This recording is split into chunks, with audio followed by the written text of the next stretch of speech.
Hello, everybody. I'm Skip Alzheimer. Welcome to the AV Geeks Lunchtime Streaming Show, where we watch old 16mm films. And yeah, that's some silent footage that we got from the Oregon Cinema Archive it's called Surgitool, and I'm not sure what it is. There was no soundtrack. We have no idea. So it's a lot of raw footage of machining and lathing, which we kind of dig. I kind of dig that stuff. All right. So we have been scanning, or Greg from Oregon has been scanning. Ayana, my assistant, has also she's been cataloging. We cataloged 300 films yesterday, or she did. And we have more to go. Keishan has been holding the fort down, digitizing a bunch of video for Duke University. So that's actually what's paying the bills. The rest of what we're doing is, maybe we'll make money. I don't know. I hope so. I know you're jonesing for some French foreign language films. So here's Chroniques de France 120-3. Enjoy.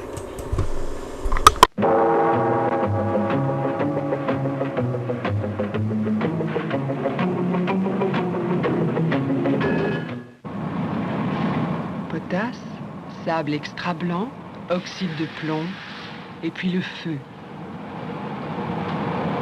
Les verriers ajoutent aussi du groisil, destiné à faciliter la fusion, et le feu, toujours, pendant une trentaine d'heures, entre 12 et 1500 degrés. Ainsi naît le cristal, qui a la propriété de réfracter la lumière avec une puissance égale à celle du diamant. Voici comment, à travers une cinquantaine d'opérations, vient au monde un verre de cristal.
C'est dans l'est de la France que dès le XVIIIe siècle s'installèrent les grandes cristalleries. Chaque maison inventa ses propres formules pour créer une substance plus limpide et plus généreuse. Aujourd'hui, alors que les techniques de fabrication changent et se mécanisent, pour apprivoiser le cristal, personne n'a trouvé mieux que la sûreté d'une main d'homme, la précision du regard et l'attention amoureuse d'un verrier.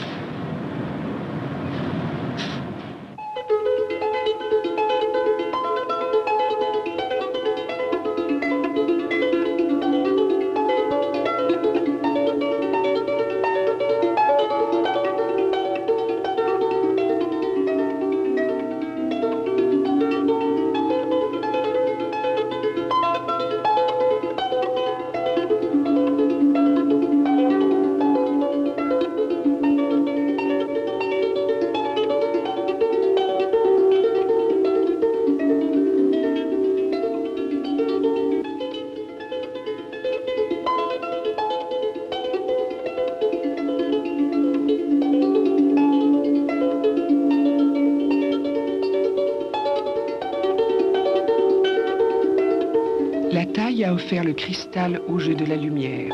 Cette beauté pourtant s'allie à une implacable sévérité. Et avec leurs exigences de qualité, les cristalliers cassent presque autant de pièces qu'ils en fabriquent.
Man, I love that music. That was really wonderful. And there's another film I have, which is it Belgian?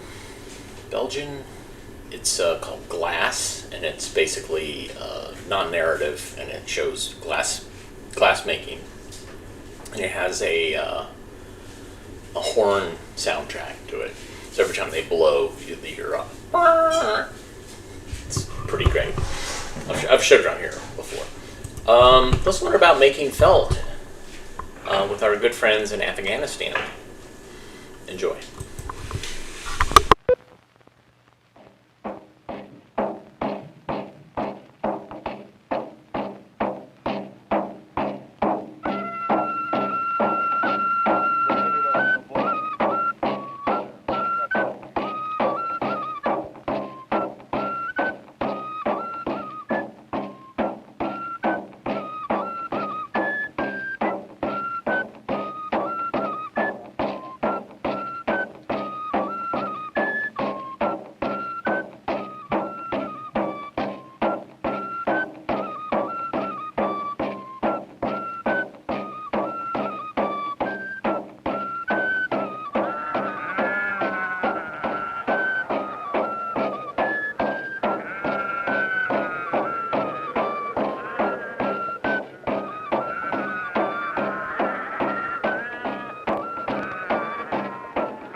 چشمی بدی کس به چشم مست نرسد آفت به لبان می پرستد نرسد جان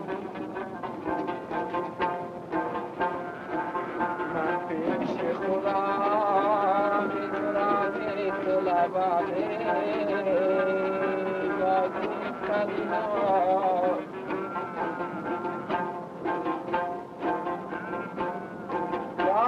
کلمات تو شکستی نرسدی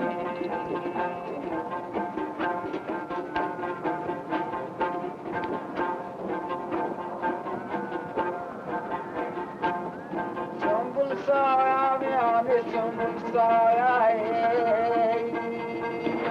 کوشت بگی بیا بریم بسایه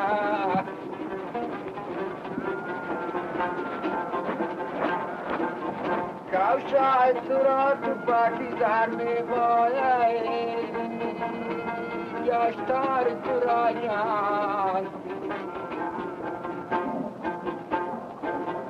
گشتار تو را ملک گذار می باید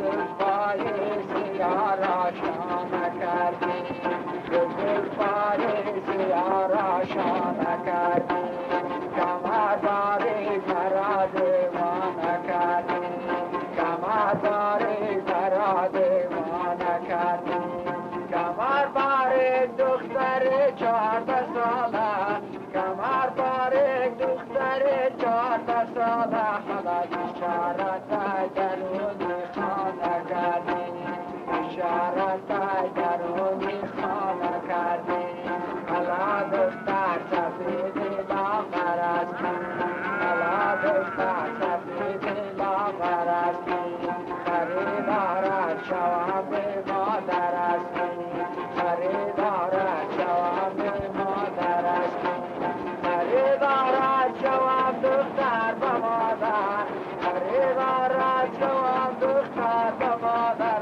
بچه‌ی ظالمانی کافر استی بچه‌ی ظالمانی کافر استی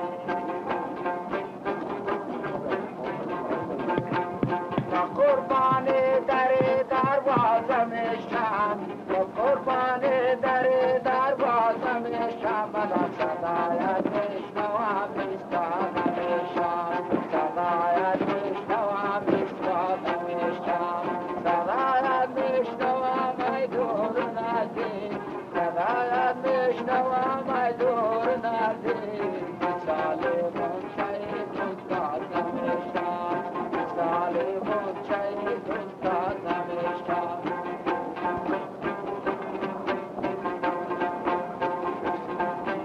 سلام رب من دیوانگی سلام رب من دیوانگی یک واو یک دختری خانه یک واو یک دختری خانه جاگای بیورا پرتال بیمام جاگای بیورا پرتال بیمام بلا خامدان قید کردم خانه خامدان قید کردم خانه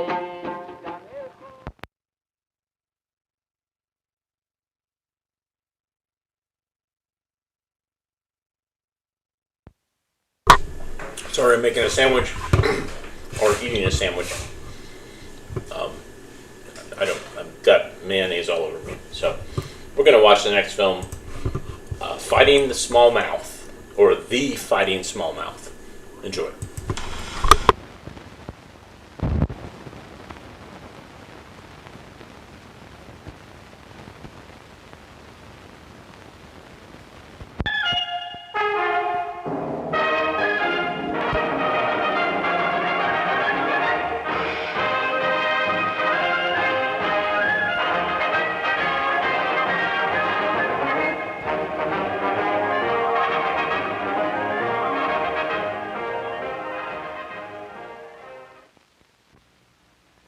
Hi, I'm Ralph Seaman of the Carling Conservation Club. Welcome to the Carling Clubhouse. Our program is on the smallmouth black bass, and our guest, a little later in the show, is Dr. James Westman of Rutgers University College of Agriculture.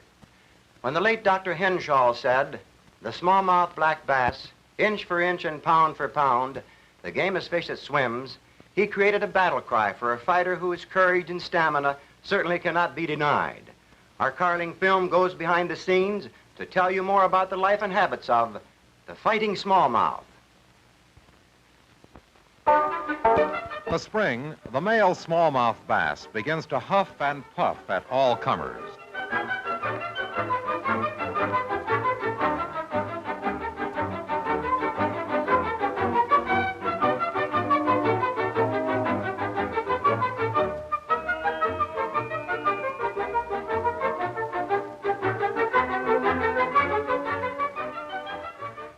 Soon after the water has lost its winter chill, he becomes active and vigilant, scaring trespassers away from the nest of stones and gravel he makes in shallow water.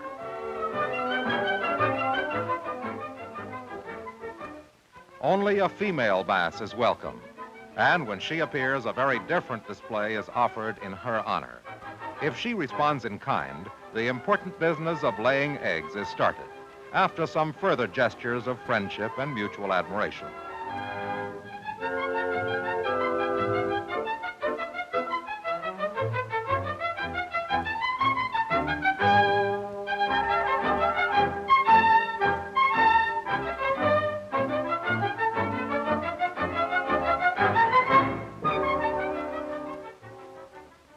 Each female bass lays eggs in several nests, and each male will entice several females to add to his collection of eggs. In between bouts of egg laying, the two fish swim about over the nest, their markings brilliant with excitement, until the male takes the initiative again.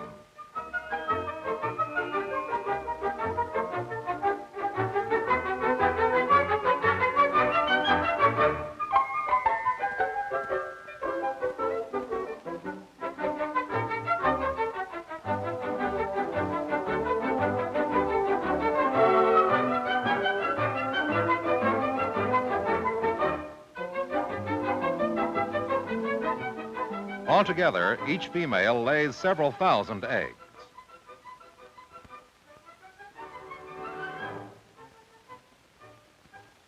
When at last all the eggs are laid, the female is treated like any other intruder and briskly driven off. The watchful male settles down now to guard the precious nestful of eggs, which will take about a week to hatch, depending upon the temperature of the water.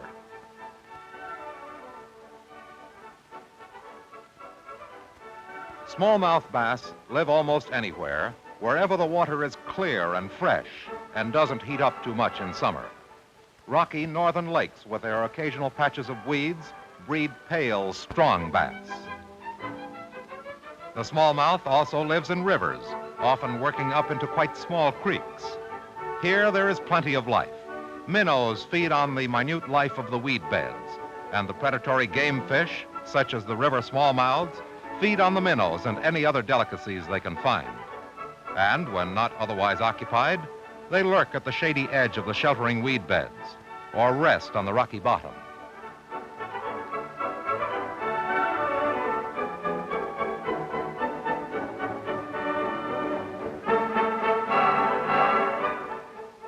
But not every river is populated by bass. Some streams are being ruined by man. A smallmouth bass will live in a great many places. That's the reason he's one of the most popular game fish in North America. One place where he can't live, however, is in polluted water.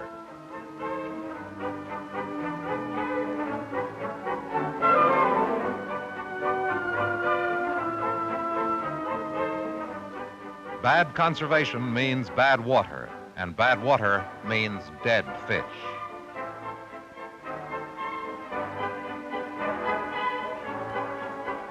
Good conservation, the aim and object of the Carling Conservation Club, means clear, fresh water, a pleasure to the eye, and filled with plenty of aquatic life in natural balance. It's beneath this kind of fine water that the bass can live and breed. Its eggs ought to be nearly ready to hatch by now. They're about the size of match heads, and the young bass aren't much larger. See the heart throbbing? All the while, father is anxiously on guard, while for the first few days after birth, the infants lie on the bottom. Then, still watched over, the young bass begin to explore the water in little schools.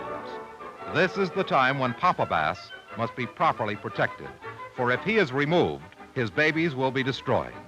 And he's very vulnerable now, spending most of his time in shallow water and ready to strike savagely at anything that might be dangerous to those precious youngsters of his.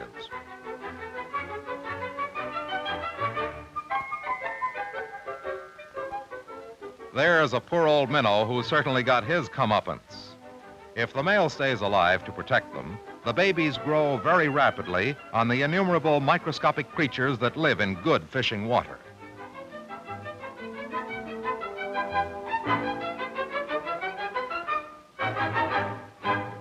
Sometimes they eat one another. By the time they're about 4 weeks old, the father can leave the young bass to fend for themselves. A few weeks more, and they're 3 inches long, handsome, brilliant, quick, and efficient.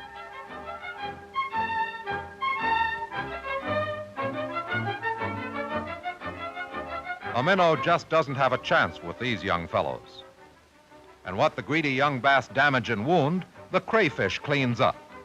The old crayfish himself doesn't have much of a chance either, for almost half the diet of a middling-sized bass consists of crayfish.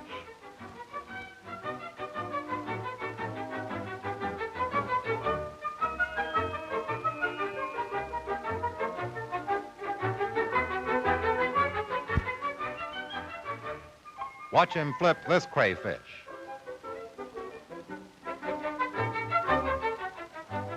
The special bony plates in the bass's throat help him crunch up the food efficiently. When summer starts in earnest, dyed-in-the-wool fishermen begin to work the bass over with all sorts of lures. It's less tiring, of course, to fish with live bait, and certainly there are plenty of times when the bass is interested in nothing else. But sometimes you find a bass that seems to have read the book and knows that he ought to rise to the plug. Then the fun begins. By now, the fish is probably changing his markings, which he can do instantaneously on occasion. When he comes out of the water, he'll probably be the very dark color of a freshly caught bass. There he is, very nice too, one well worth taking home. If there was one among those stumps, why not two? Here's where an accurate cast pays off. A smallmouth bass is usually fond of a bit of fresh air.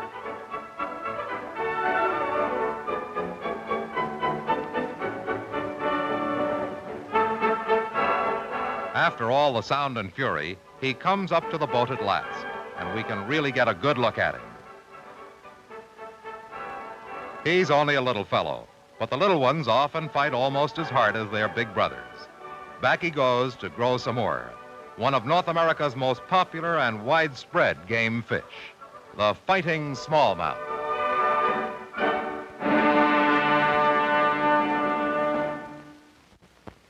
Now for our guest, Dr. James Westman of Rutgers University College of Agriculture, outdoor writer, editor, and expert on the smallmouth black bass. Welcome, Doctor, to the Carling Conservation Clubhouse. Well, I'm very glad to be here, Ralph. Doctor, what's the basic difference between a smallmouth bass and a largemouth? Well, that's a question that's frequently asked, Ralph, particularly in regions where one species is much more abundant than the other. And I think that the best way to answer the question is to point to the jaw formation on the two fish. Now, here we have a smallmouth bass mounted, and you'll note that the jawbone comes back only to a point beneath the eye. Now, in the largemouth bass, the jawbone will come back to a position well behind the eye. Are there certain characteristics about the life history of the smallmouth black bass which anglers should know about? Yes, there are, particularly the spawning, which we just saw. Now, in the spawning areas, these fish usually stay for, about 2 or 3 weeks after the spawning. Then they move out into the deeper water, say by the 1st of July or the middle of July. Has there anything been discovered scientifically about the behavior of the smallmouth black bass which relates to its catchability? Yes, and I think that probably the most interesting fact that was discovered is that these fish are very much attracted by agitation or perhaps the sight of a propeller on a powerboat. In fact, you can catch many more smallmouth by trolling in the wash of the propeller than by casting on many occasions. You're obviously a veteran fisherman. What are some of your favorite lures? Well, in keeping with what I just said, Ralph, in the early part of the summer, I prefer, for surface fishing, a rather large fly rod mouse. Now, I prefer the large one because it doesn't seem to be so attractive to the small fish, which we don't want to catch anyway. And so I prefer this large fly rod mouse. This is, of course, at a time when they're in the shallow water and are rising to the surface lure. When the fish move out into the deeper water and you have to go down for them, there are several lures. This is a bucktail streamer fly with a spinner. It can be used without the spinner. I very much prefer the red and yellow combination. You can use them in a marabou structure.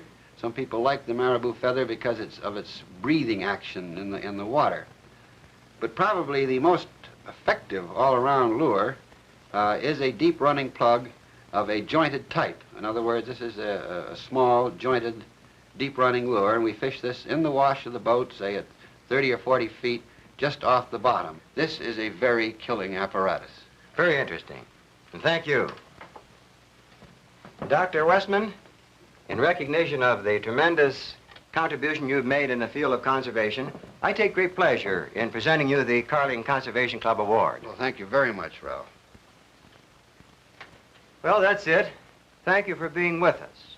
For those interested in obtaining further information about the Carling Conservation Club, just write to the Carling Conservation Club, Post Office Box 1817, Cleveland 6, Ohio. There will be no obligation. I will be with you soon with another interesting program on the great outdoors. So long now.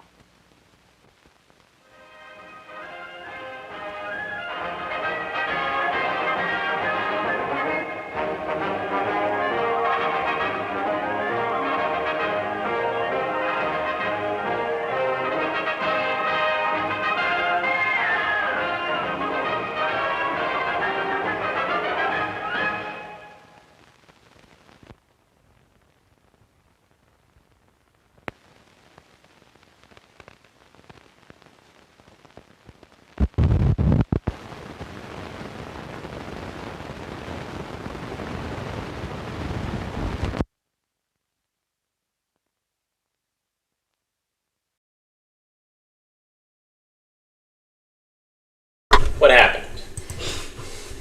I'm sorry, I had to go pee.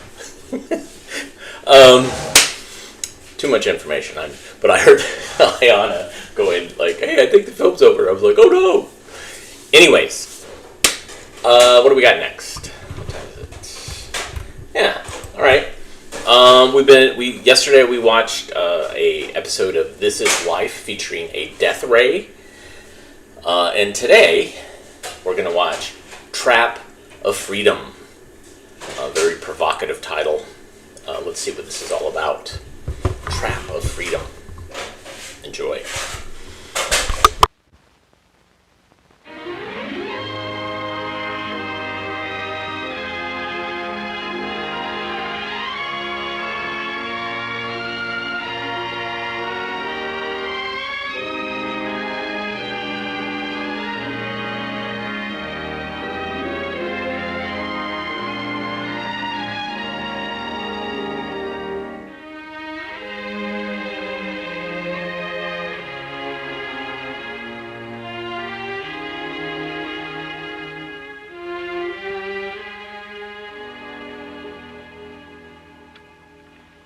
Hi.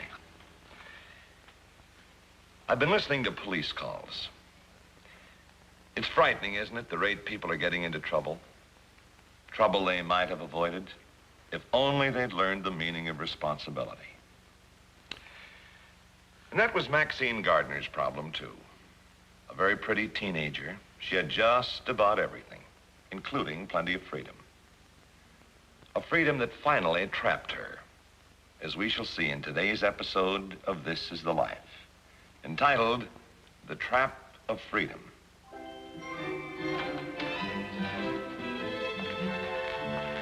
Mom?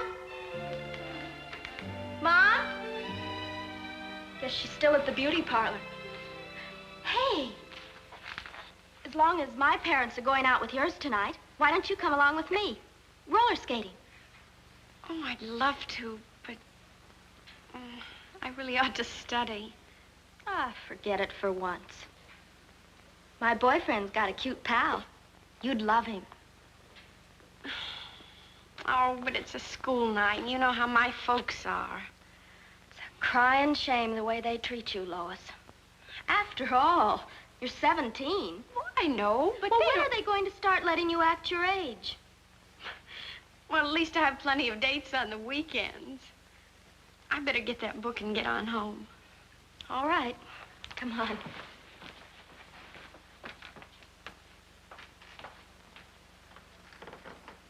I still don't see what's so wrong in going out once in a while during the week. I'm glad my folks trust me. Well, that's not it. My folks trust me, too. Well, what's the matter then? Are they afraid to let you have some fun? No. Why don't you talk to them, kid? Seriously, maybe they don't realize that you're grown up. I mean, well, after all, what's so immoral about going skating on a Wednesday night?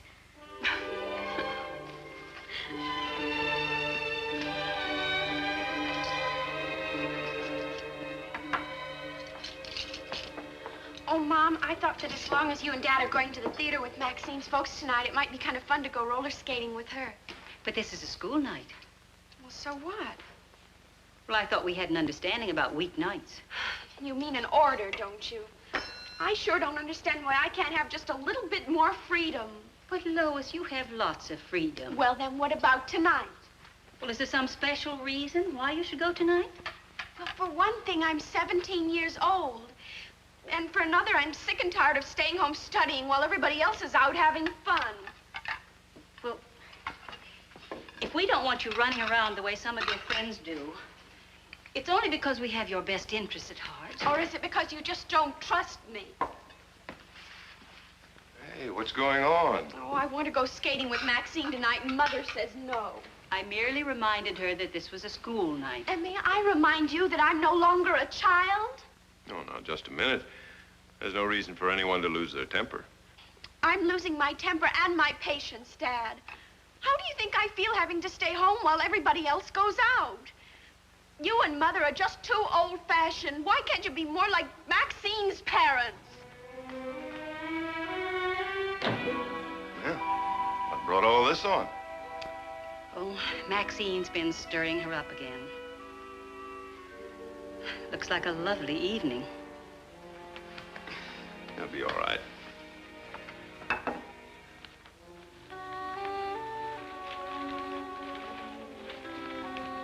Oh, Dad, if it's okay with you, I'm going roller skating tonight.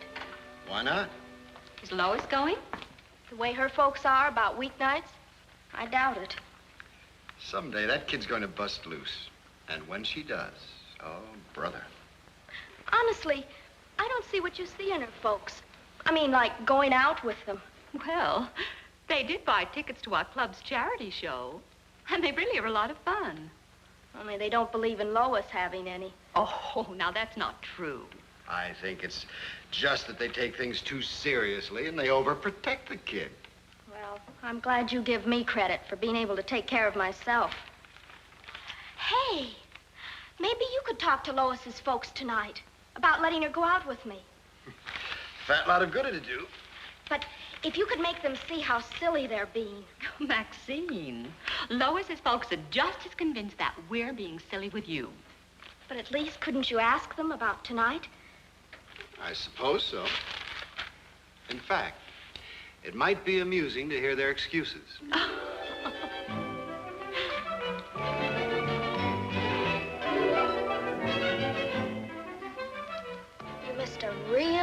blast last night. I wish I'd been there. My folks tried to spring you. I know. Your dad and mother are turning into regular jailers, aren't they? Oh, they think they're doing what's best. Well, you grew up to be a hothouse, Lily.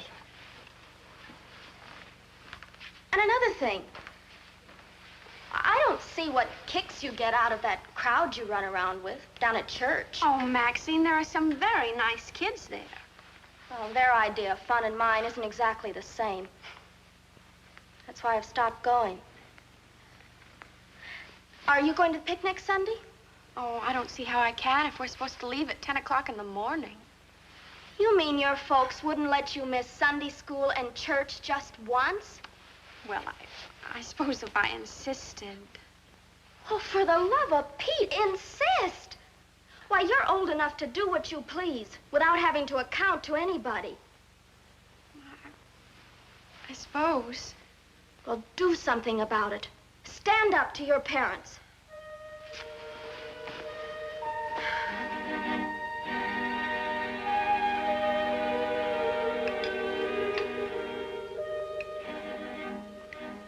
You know, I thought it might be kind of fun if we had dinner out Friday night.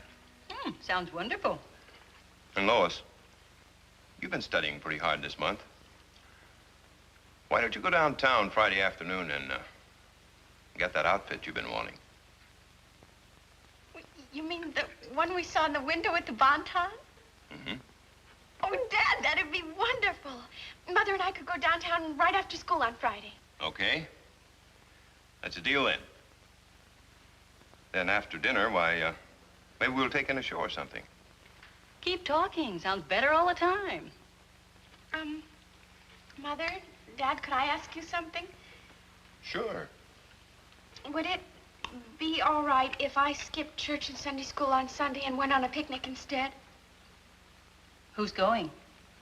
Well, oh, just, you know, Maxine and some of our crowd from school. Where's it going to be? At Tupper's Lake, where we're supposed to meet at 10 o'clock. Well, couldn't we drive you out after church? Oh, Mother, half the fun'd be all over by then. Well, as far as I'm concerned, it's up to you, Lois. You've been wanting a lot more responsibility lately. Suppose you make the decision.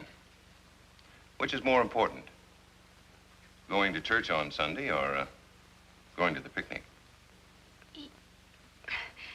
You mean it's okay whatever I do? All I said was we won't put anything in your way. We'll leave it up to your good judgment. Thanks. You won't regret it.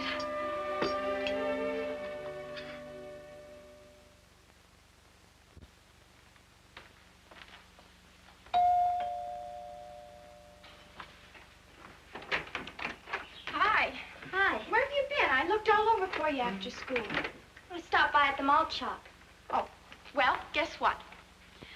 I am going on the picnic Sunday. You're kidding. No, my folks said it was okay if I wanted to.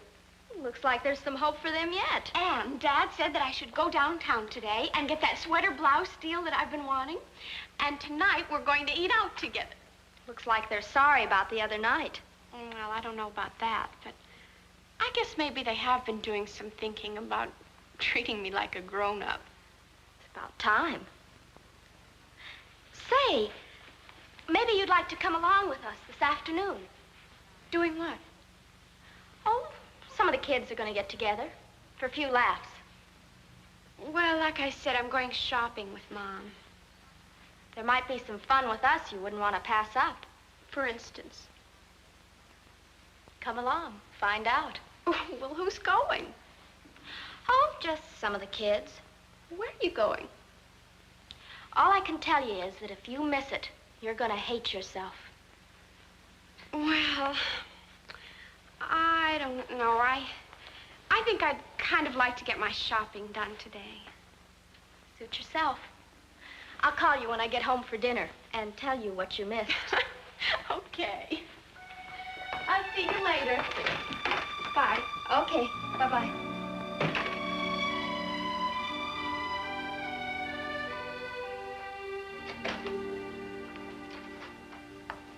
I'm sorry we're so late, Dave, but the track was terrible. You know, so's my disposition. I'm starving.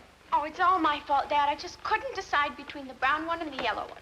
Well, right now, I couldn't tell the difference. All I can think about is a big, juicy steak smothered in French fried onions. All right, dear. We'll freshen up and be right back. Hello? Nora, is Maxine over there? Well, no, she isn't. We just got back. We've been shopping. May I talk with Lois, please? Yes, just a minute. Mrs. Gardner. Yes, Mrs. Gardner. Lois, do you have any idea where Maxine went this afternoon? Well, she said she was going out with some kids from school, but she didn't say where they were going. She probably just lost track of the hour. Well, I know she was planning on being home around supper time because she said she'd call me. She'll probably be here any minute then. Thanks a lot, Lois. Bye. Bye. What was that all about? Oh, you know Maxine. When she gets interested in something, she just forgets all about the time. Well, I wish I could forget about my appetite. Come on, Lois, before Dad starves to death.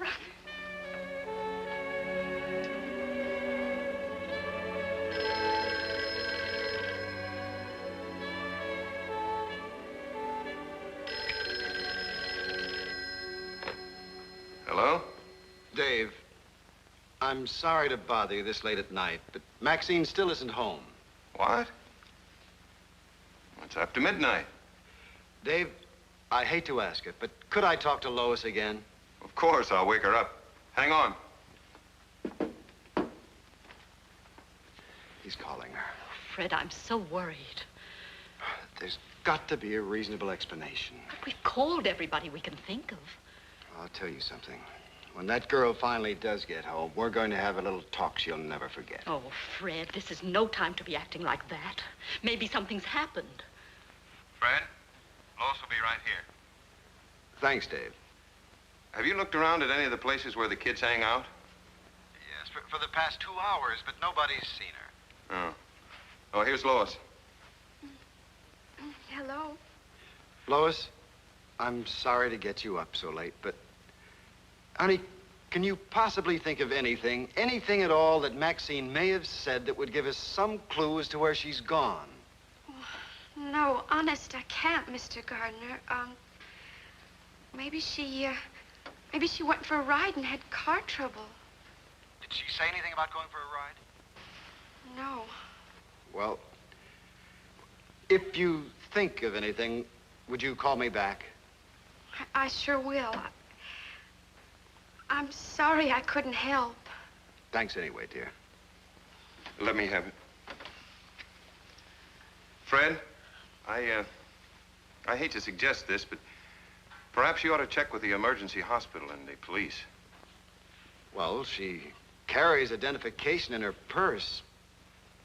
But if we don't hear something pretty quick, I may have to. Thanks, Dave. Good night. Good night. He must be frantic. I'm just afraid that Maxine has finally gotten herself into something.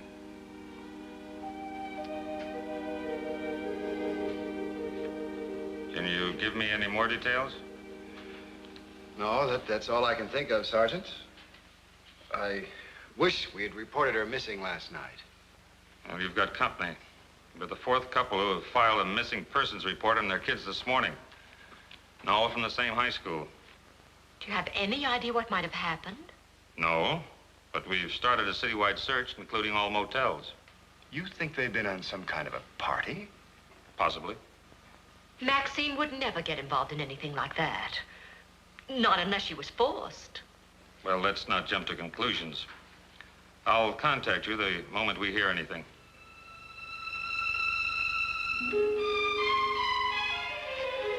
Poor Mrs. Gardner. She must be beside herself. Well, you'd think the police could have found out something by now. Oh, I'm so grateful that you didn't go along with Maxine. So am I. But you'll never know how close I came to going. If it just hadn't been for us going shopping. Is that the only reason you didn't go? Well, I don't know. Actually, I guess I kind of smelled a rat. It sounded like Maxine was trying to hide something. guess I was really glad to have an excuse not to have to go. Well, we can all be thankful you decided as you did. I still think you should have let me go roller skating the other night. Perhaps. On the other hand, if we'd been in the habit of letting you go any place, any time, with anybody, maybe the police would be looking for you, too. We were just on our way to the market. Thought we'd stop by and see if there's anything we could do. Thanks, Dave, but I'm afraid there isn't. We just got home ourselves. All we can do now is wait. Haven't the police found out anything yet? Nora, they've gone over this town with a fine-tooth comb. They've talked to all the other kids in Maxine's classes. And to a lot of the parents, too. But nobody knows anything. Well, it doesn't make sense to me. I don't see how that many teenagers can just disappear. The police say they've checked every garage, store, motel, and service station, but nothing. I'm convinced that whatever's happened, Maxine's been forced along against her will. She'd never stay away from home like this. Not for 24 hours. I've been racking my brains trying to think of something, and I just can't. Everywhere we turn, another dead end.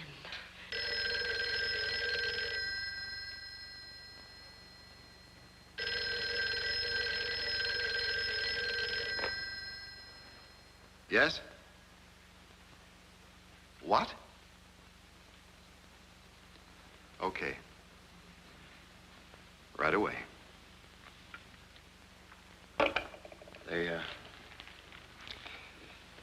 They're holding Maxine down at the police station.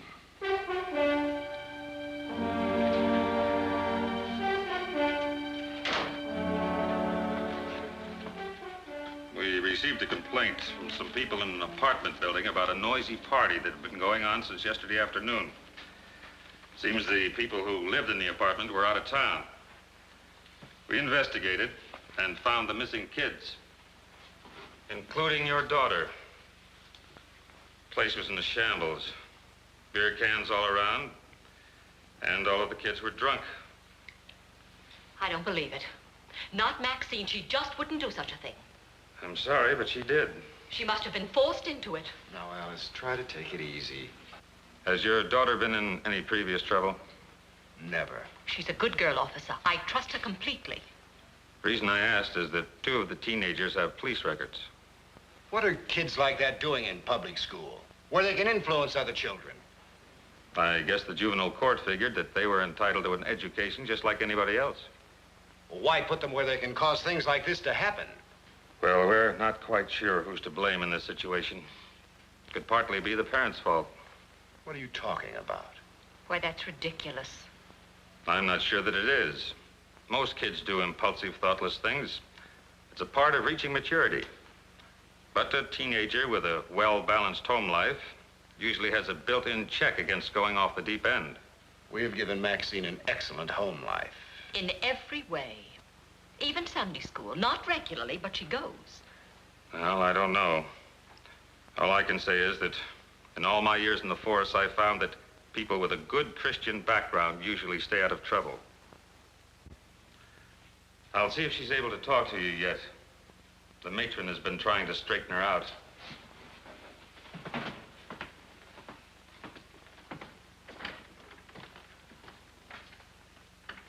This is like an ugly dream. They must have tricked her. Maybe. We know she couldn't do a thing like that. Do we? How well do we know Maxine? Or the kids she runs around with? Or what she does away from home? Maybe we're only fooling ourselves about her being able to take full responsibility. Maybe it's partly our fault.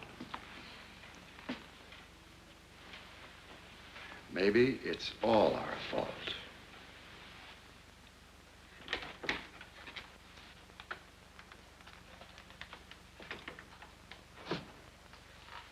Maxine, what happened? I don't know. I just...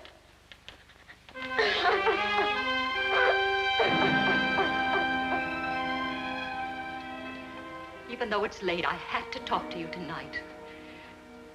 I don't know what to do. How much does Maxine remember? That's the awful part. She doesn't have any idea of what went on after she passed out. She's so ashamed, she never even wants to see her friends again. She even wants to move away. Let's hope by tomorrow morning she'll be able to face things more realistically.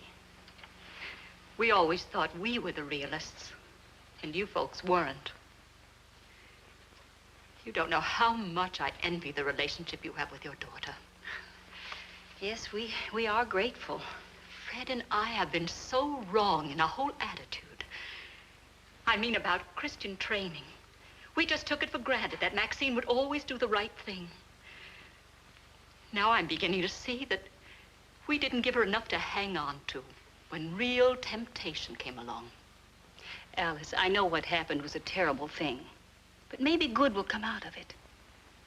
If Maxine realizes now that she needs something above and beyond herself to guide her, that's just it. She's bitter. We talked to her about asking the pastor's help, and she flatly refused. Maybe if Lois talked to her. Would she? Oh, she said she was going to see Maxine tomorrow and do whatever she could. Oh, I'd be so grateful. A lot of parents won't want their daughters to even be around Maxine. We'd be pretty poor friends if we let this come between us.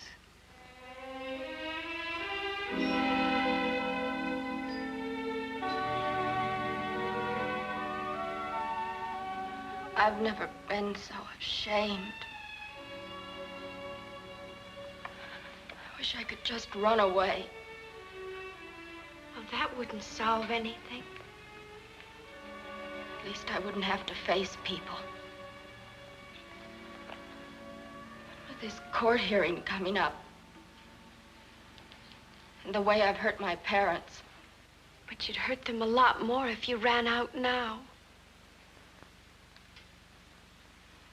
I know it. But think of the kind of stories that are going to be going around. And I don't even know what I did. But Maxine, it's what you do now that's important. Easy for you to talk. Didn't happen to you. But it could have. No, Lois. I don't think it could have. That's the difference between us. That's why I'm sorry I ever said anything against your parents. If you'd have been there when the drinks were passed around and the lights put out, you'd have gone home. But I was too weak to leave. Now I'm too weak to face things. But you can be strong with God's help. Why don't you go to church with us this morning, and then afterward we could have a talk with the pastor? I'd be too ashamed. Aren't you forgetting something we've both heard at church so many times? About our having a Savior, and about God's willingness to forgive. I just couldn't do it, Lois. My parents are picking me up on the way to church. Please come with us. I just can't do it, Lois.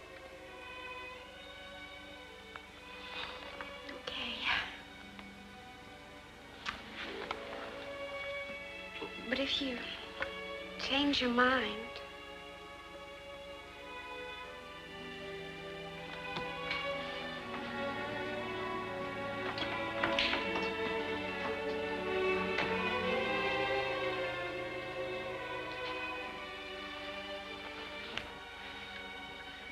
Did you get any place with her? I don't think so, but I tried. I think I'll drop over again after church. Thanks, Lois. We appreciate it. We sure do. Come on, I'll give you a lift home. Oh, no, thank you. Mother and Dad are going to pick me up outside. Lois, wait. If if there's still time, I would like to go with you. Oh, I'm so glad. Thank God you decided to go. Dad, Yes, dear. will you go with me? Of course we will. We'll all go. We'll all go together. Excuse me, I think I'll phone my folks and tell them not to come. And I'll go to church with you.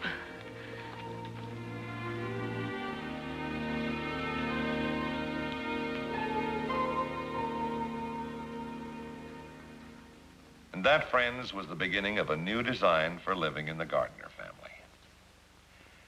And Lois realized how fortunate she herself was, that she'd had the benefit of a truly Christian training and a truly Christian home life. Well, friends, how about you? Is your home life built around a common faith in Jesus Christ, the Savior? Well, you remember there is a design for Christian home life, just as there was a design for the house you live in. And you'll find the design for Christian home life in the pages of this book, the Bible. And if you haven't built your family circle around the precepts of this book, especially around the Savior which it offers, why don't you do so now? You will find the design for Christian living, the faith that will bring peace and joy and satisfaction into your family circle. In Opportunity, this helpful booklet is yours for the asking. Write for your free copy today. Just address your letter or postcard to This Is the Life, St. Louis 2, Missouri. Canadian viewers may write to This Is the Life, Kitchener, Ontario, or Edmonton, Alberta. Opportunity is also available free of charge in Braille for the blind. Why not write today? If you have a spiritual problem and no one to advise you, This Is the Life will be happy to give you the counsel of God's Word.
What's going on with Skip? Why is he like missing all his cues?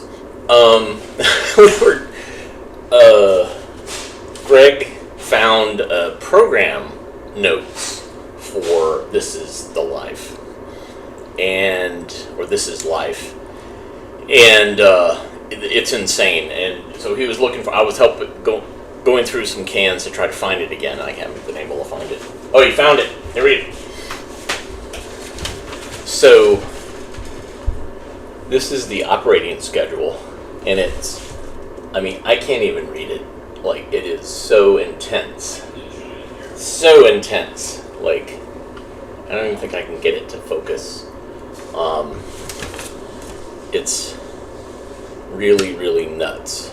But in North Carolina, let's see, Ohio, so they showed in Asheville, Chapel Hill, on WUNC TV, WB TV in Charlotte, Raleigh, WNAO, which doesn't exist anymore, Washington, North Carolina, WITN, and Winston-Salem, WSJS, and then Asheville is WLOS, which I feel like that moved to Charlotte. Anyways, yeah, it's just Yeah, I can't even get it. It's tiny. Anyways, thanks everybody for watching. We'll be back again tomorrow. And, oh yeah, so people were asking about how was my meeting with the people about doing a 24/7 channel. Well, it turns out they're not interested. They were like, we've done this before with another channel, and people were interested for a while, but then they stopped being interested. So it might be something I'm going to try to roll my own, maybe. Maybe we'll do this as an experiment this weekend, and we'll do 24/7, and maybe just randomly show stuff. I don't know. Think about it, and I'll mention it tomorrow earlier, and yes. Anyways, thanks again. Thank you, Cam A. Bride, for the cash. And we will see you tomorrow. Everybody take care.